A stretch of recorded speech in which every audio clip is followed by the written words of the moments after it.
Hello there and welcome to SportsVision on WTMB. Joe Palo, along with Mike Cragen, Bear Cragen, and of course, the Chocolate Chicken. As we come to you today with, we have baseball, we have softball, we got academic awards, we got everything. We're recognizing academics, and that should be done whenever you get the chance.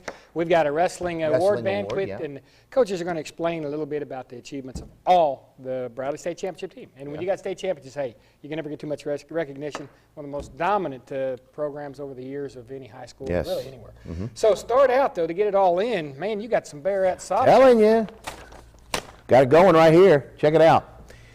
All right.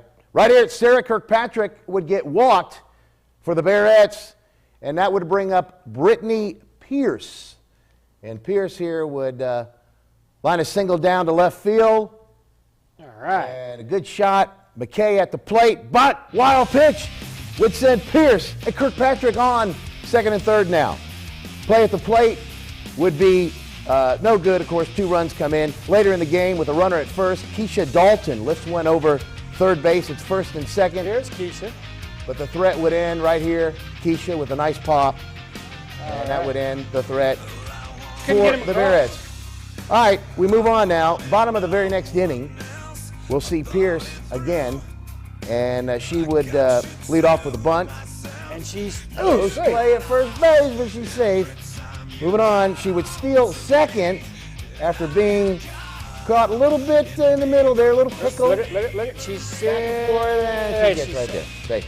All right, McKay now follows with a walk, and you'll see McKay walks again for the second time. It's first and second now for the Bearettes. Sarah Mitchell would advance the runners right here, first and second with a nice sack bunt.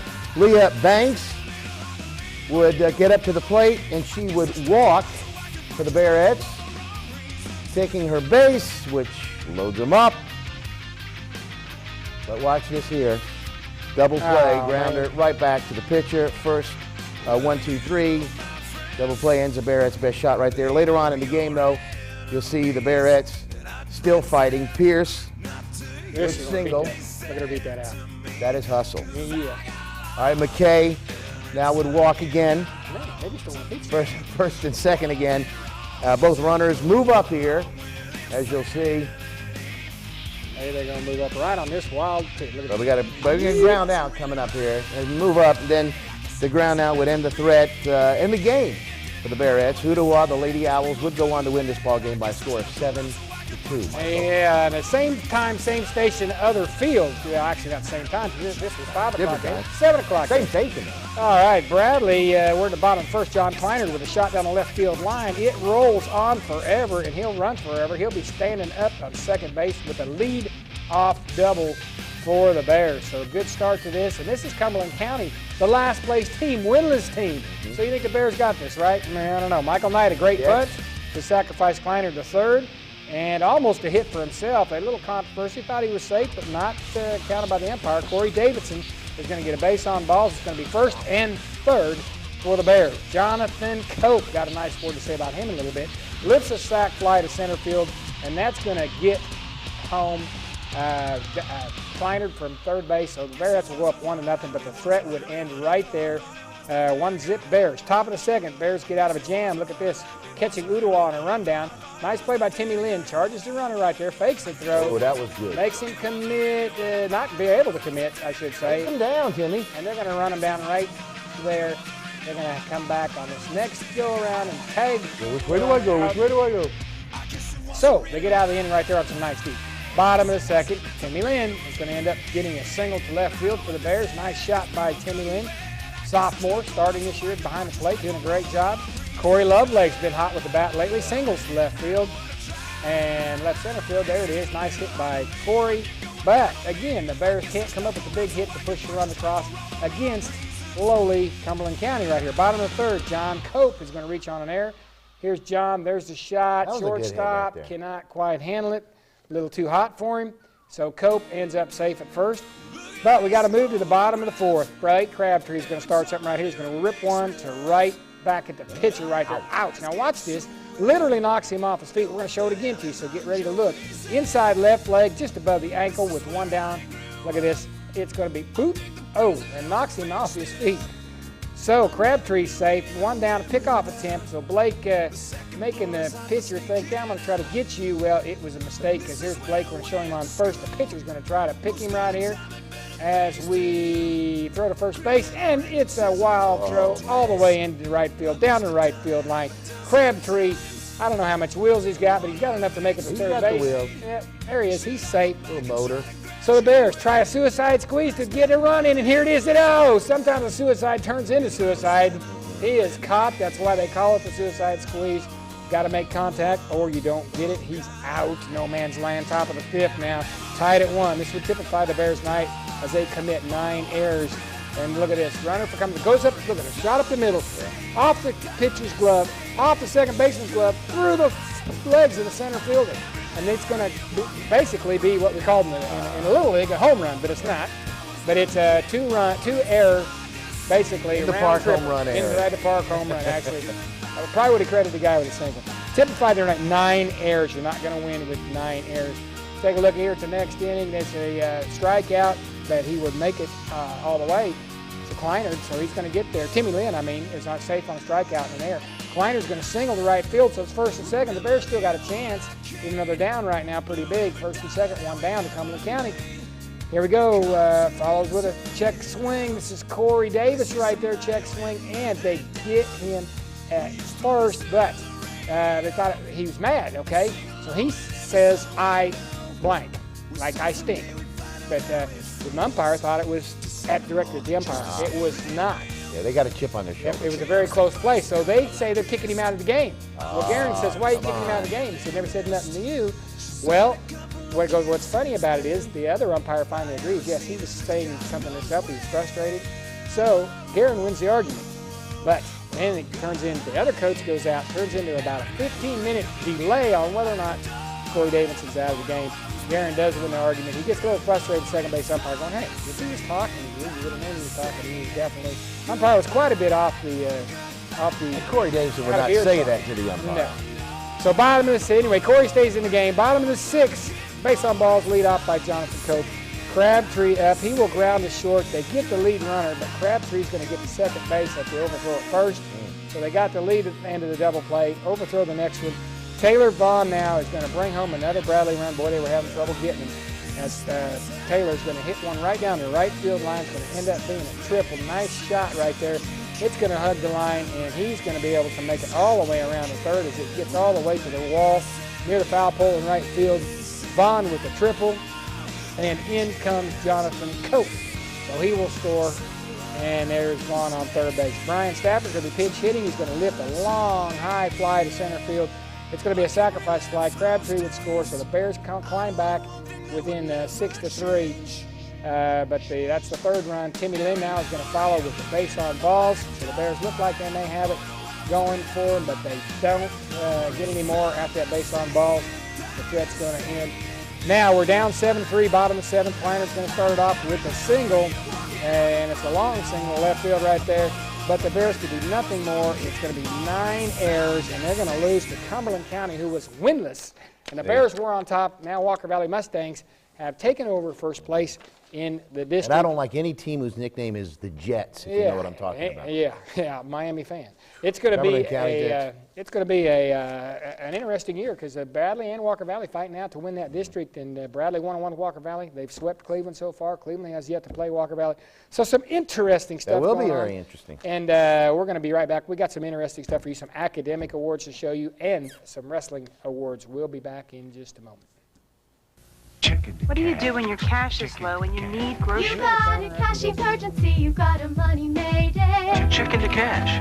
What's check into cash? It's a remarkable place to get instant emergency cash for a flat fee. We cash your personal check and then we hold it till your payday. Anytime you have an unexpected expense and need a payday advance, check into cash can make it happen. Check into cash. The next time you need quick cash for whatever reason, go to check into cash. You got a money mayday.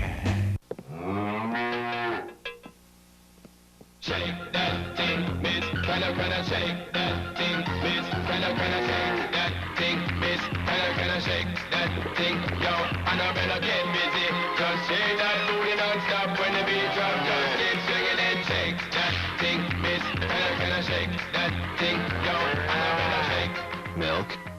shakes. Hand-scooped real ice cream shakes and malts. New at Hardee's. Welcome back to SportsVision on WTMB. Hope you're enjoying your evening. And as the year winds down at school, of course, we're talking some graduation and also some academic awards for all grades, because they honor everybody. Bradley has a new thing. This is the second year they started out. Anybody 3.0 and above, so they honor a good number of students, about 500 at Bradley, so they get some kind of award. Even if they're not that top straight A graduating white, they still get honored. And they had a little bit of that. We're going to show you a touch of that. Tom Losh will speak during this and kind of explain what that program's all about. And then I got a couple comments because I know who won the Principal's Award in the valedictorian, and there's some people we know.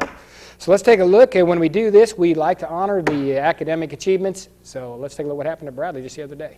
And the continued encouragement of our students. Thank you very much for being here today. And thank you for that continuing support day in and day out. We appreciate it. Today, we have two types of awards. The first year awards will be a letter, which is a varsity letter of accomplishment, one that we universally award for the highest achievement level, whether it be in athletics or in academics. The bead is affixed with the lamp of knowledge. That's the first year. Award members will receive that. If they are in their second year, they will receive a service card. Also, if you'll notice, the freshman class, the list is very large because they weren't here last year. This is their first opportunity to earn an academic letter. Thank you, Mr. Walsh. On behalf of the Bradley County Board of Education and Bob Taylor, congratulations, students, for the hard work for you to be here today. And I guess the thing it brings to me is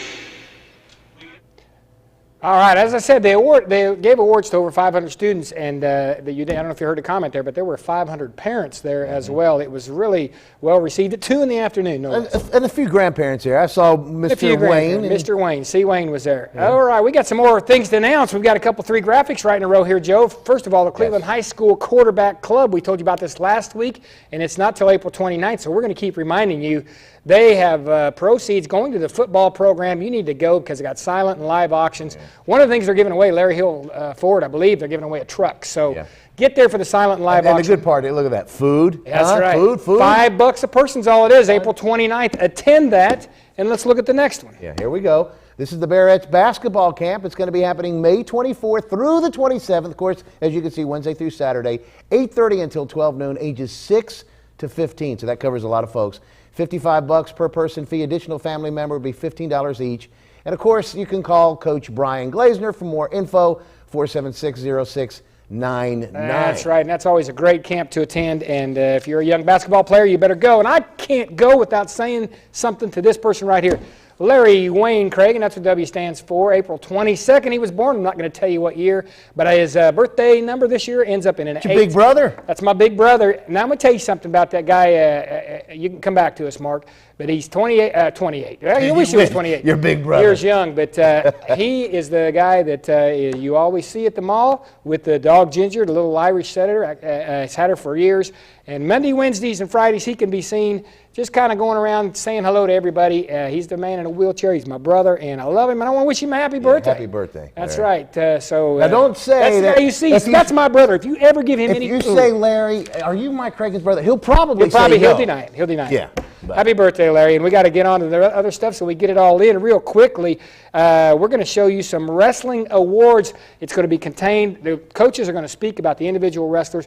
Bradley, and again, when you're state champions year after year, you deserve the recognition. So. Here we go. Our first kid, he is Hunter Randolph.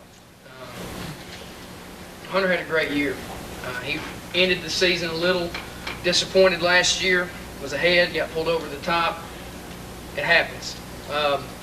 But the thing that impressed me most is from that day forward, Sunday it probably hurt. Come Monday, he went right back to work. And that says a lot. You know, you hear stories about Dan Gable getting up and running the next morning after he wins his Olympic gold medal, running the next day after he wins his world title. He's already achieved what he wanted to achieve. Or he wins the Olympics and he wants to win the world or whatever. But that's kind of what Hunter did. He He went right, look what he did. He finished this year out with a state title, continued it, went to Pittsburgh, ended up placing 7th in the junior nationals, NHSCA junior nationals. Finished the season with a 42-1 record. Junior state champion, Hunter Randolph.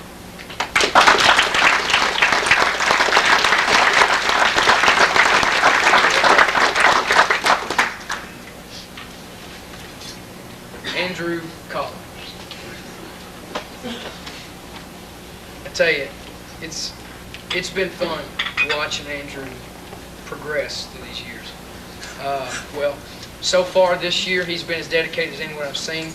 He went to Pittsburgh and wrestled in the junior nationals just to see where he was at. I know he goes to Chattanooga and wrestles with the Chattanooga Takedown Club, region runner-up, state qualifier, Andrew Collins.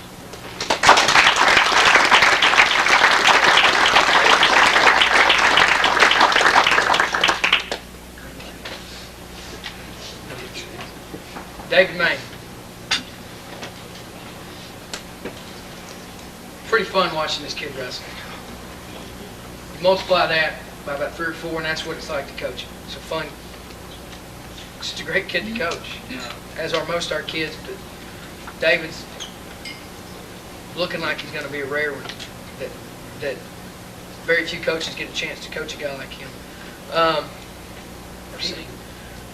And that's paying off because it carries over to a match. He takes the mat and he exudes confidence, and he believes in the system that he's come up through, and he believes that he deserves to win because of the hard work. And that's impressive. That you can't coach that. You hope to instill that in every kid, and you hope that rubs off on them. Sometimes it does, and sometimes it doesn't. And when it does, and you add that ability that he has, it's impressive to watch. I think I'm bragging on them all equally. David's done a very good job. He's only sophomore, finished year 39-3. So yeah, is that about right? I think that's what I got. Finished 4th at sophomore nationals and region champ, state runner-up, David May.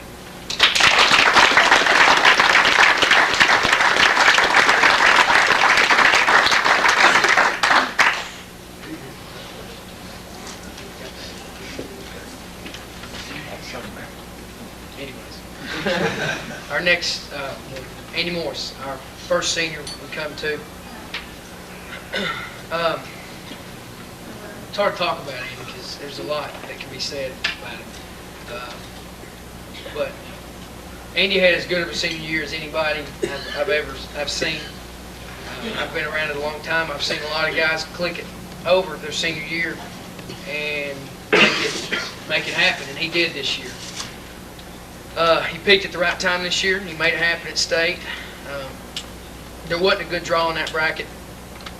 A lot of good, probably the toughest weight in the state. And placing 5th in it is a great accomplishment. Some way, somehow. But finished season 30-14. Is that about right? That's kind of what I kind of region champ, 5th in state, Andy Morris.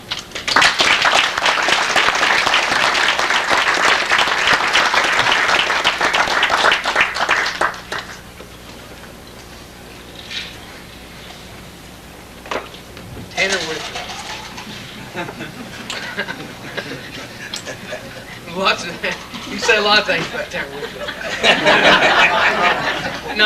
Most of them not publicly. What he did this year is what people will tell stories about for years to come,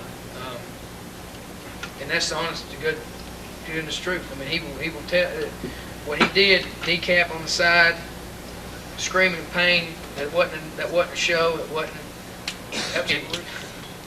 I'm sure Jeff will tell stories about it for years. He's a proud daddy, and I'm going to tell stories about it. Showed as much heart and grit as anyone at one time I've ever seen. And if you just suck it up, and he did. 31-6 on the year. He was a junior, region runner-up, state runner-up, Tanner Whitfield.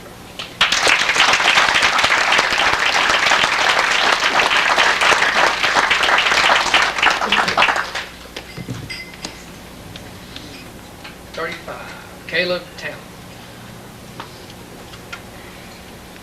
Caleb's fun to watch. Caleb's fun to coach. He's 9th grader.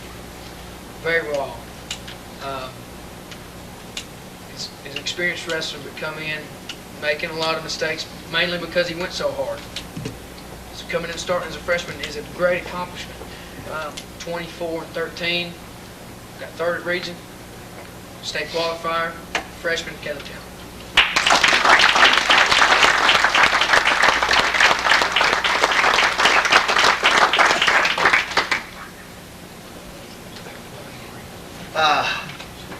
Next is Timmy Harris. To bump up a weight class, and sacrifice for the team says a lot about what kind of person Timmy is and what he's willing to sacrifice for his team. And I was super proud. Timmy was a state qualifier this year and did a great job for us.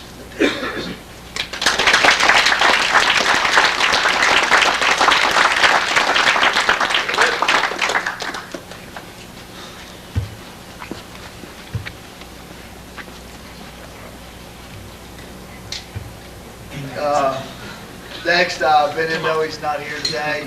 He wrestled on a torn ACL for 75% of the season. Had a big match at the state duels. If he loses that match, there's 2 silver trophies sitting over there. And regardless of how it worked out, I was proud to have him on the team. And Benendo was also a senior on the team. He wrestled 145 for us.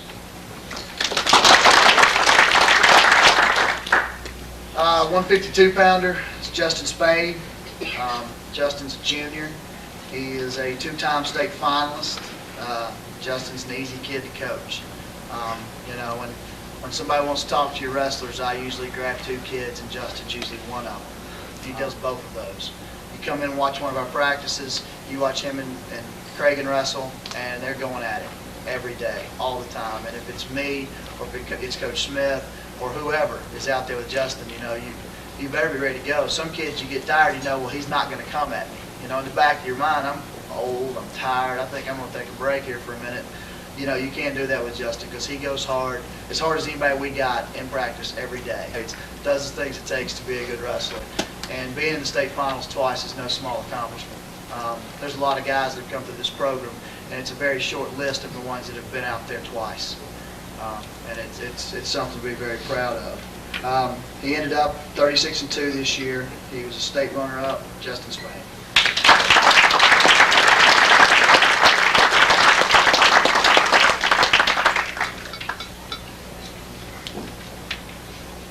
Next on the list, Travis Cragen. Travis was our other captain this year throughout the year. Once again, a great leader. He works hard most of the time. He makes great grades. He's got a 4.0 average. He doesn't get in trouble. He doesn't cause trouble. You don't have to worry about him. He's a good kid. He's a good person. He's a 3-time state place winner. He's a 2-time state champion. He is an All-American. He placed 3rd at the NHSCA Nationals last summer and 7th, is that right, at the Junior Nationals in Pittsburgh this year. Travis, he's one of the most unique people I've ever been around. You never know what he's doing or what he's thinking. And we have some pretty decent conversations. I think a lot of people think both of us are kind of strange when they sit and listen to us talk to each other. But he's a lot of fun. He's a lot of fun to coach. Very easy to coach. Makes you look good as a coach. He's got his own style, and he wrestles that style. He makes things happen. He finds a way to win, and that's what great wrestlers do. And he's a junior. He'll be back with us next year. State champion Travis Craig.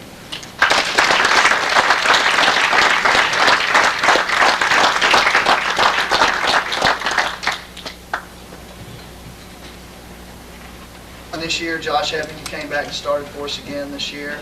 He was one of our seniors. Josh is a good leader. Josh is a rare thing these days. He plays 3 sports. Most kids just don't do it anymore. A lot of dedication. A lot of kids won't put forth to go from football to wrestling to baseball. And you got everybody wants your time. Your wrestling coach wants you in the wrestling room. Your football coach wants you in the weight room. The baseball coach wants you to stand right out in the grass. You handle yourself with class, and it's your senior year and things aren't working out, and you're there, you're cheering on your team. That'll make you a better man one day. And I was proud to coach you, and we're going to miss you. Josh Evans.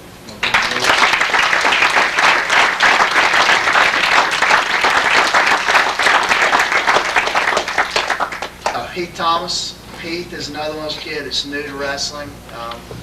Been there a couple of years, been wrestling. I would tell you that I've never had Heath's teachers come talk to me. But I'd have to lie to do that. Heath got that chance at state duels. We bumped around. We had guys out of the lineup. You know, and we bumped him up a weight class, really, to 215. He wrestled the kid from Saudi. And I don't know if I've ever seen anybody finish a match any tighter. It's the only time, you know, that I ever thought it was a real good idea to call timeout and catch a break. But I enjoyed getting booed over it. And, you know, if you're getting booed, things are usually going pretty good for you. And he got a chance to be the hero. And we came away with a state dual title on it. Heath Thomas.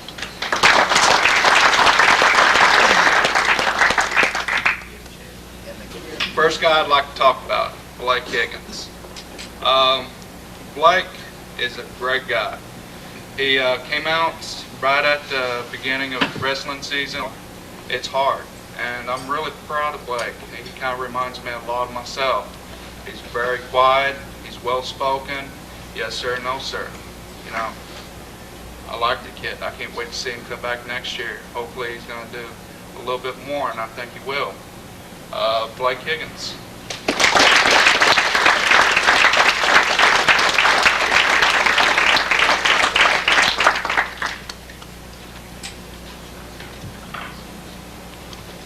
And my favorite, John Sidley.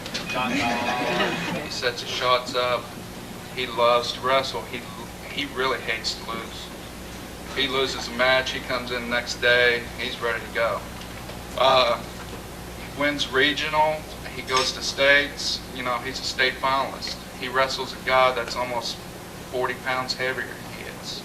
And I can't wait to see him next year because he's a senior. You know, I can see him being about 240 pounds solid muscle, working hard.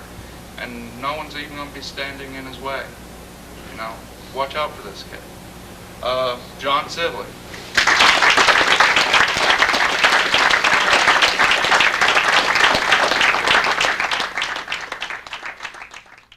Congratulations to state champion. Well deserved. And we're going to have a special on him pretty quick. We're going to wrap up, but I got to mention, and I didn't mention the academic part. Laura Kinder won the Principal's Award. Congratulations, Laura Kinder. Jonathan Cope, valedictorian. Hey, not from Allen. I'm telling you. Allen had nothing to do with that. Jeffrey Garrett, salutatorian. So John Cope, how about that? A good baseball player and a scholar. A good kid. That's right. Gets it all from Debbie. And like I say, Jeffrey Garrett, congratulations. And Laura Kinder, the Principal's Award. She's studying to be a third-grade teacher. Wonderful. We got 30 seconds. I'm going to let you talk about something coming up. Well, yes, it has been postponed. Last week, of course, was supposed to be Festival of Cultures, heavy rain in the area. It was moved, not last week, a couple weeks ago, to this Saturday. It's this Saturday. And where should they go? Just go uptown? Or? It's right there, Museum Center, 5 Points. It's all through Johnston Park. There's going to be vendors with food and great activities, lots of entertainment, Festival of Cultures. And he's going to be there. I'll be emceeing. That's the reason not to go. We'll see you next week. I'm selling autographs.